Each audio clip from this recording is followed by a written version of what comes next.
I guess I'm here as a neutral observer, being Danish. Then, so you can't blame anything that I say or do on neither the English or the UK population.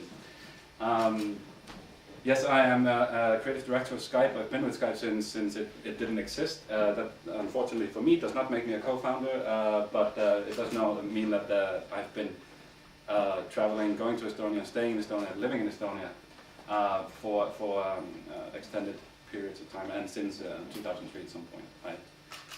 And by doing that, obviously, I have an Estonian girlfriend, and we now have a small child, and we live in London, up in Camden, so we're based in London now.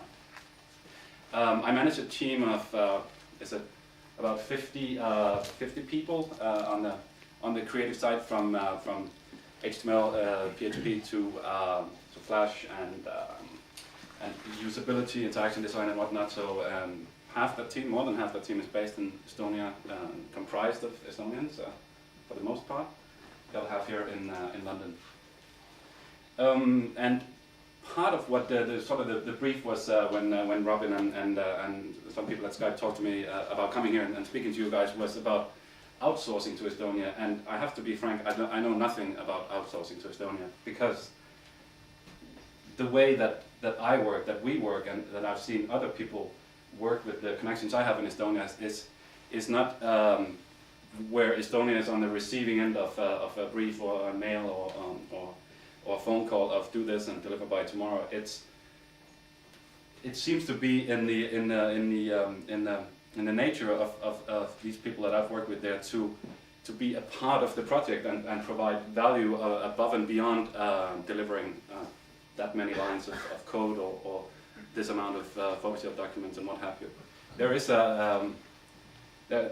buyer beware. You will get involvement, and you will get passionate feelings and opinions about doing the right thing. And obviously, there's time frames and budgets and whatnot that everyone in the whole business world, including Estonia, are operating on the exact same flexibility terms, you can say, as anyone else. But there's a different kind of vibe there. There's maybe it's because Estonia has very little to lose from speaking up and being proud and wanting to contribute to the project, rather than being the robot production arm of something.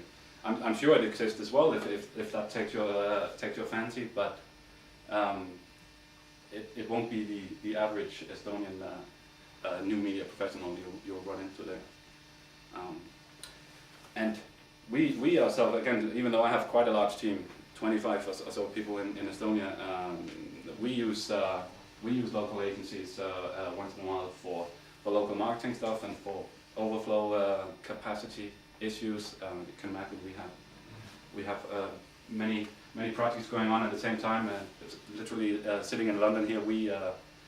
My team designs all of Skype's presence from website to application to being liaison with our London agency and our Estonian agencies for the entire world. So there is quite a capacity fluctuation that we need to take into account. And yes, we have a London agency, and we have a couple of Estonian agencies that we work with as well. And again, it's the same. It's the same every time. We can try if we want. I'm a professional in handing out briefs and tasks to agencies, and it's much easier for me to just throw out a quick task and ask someone to complete it by tomorrow at this and that price, and it'll be done. But there will also be this level of contribution from our Estonian partners, also from our London partners, but in this instance it's Estonian partners we're talking about. I've worked in advertising in Denmark and Paris and London, and I really do feel it's quite unique.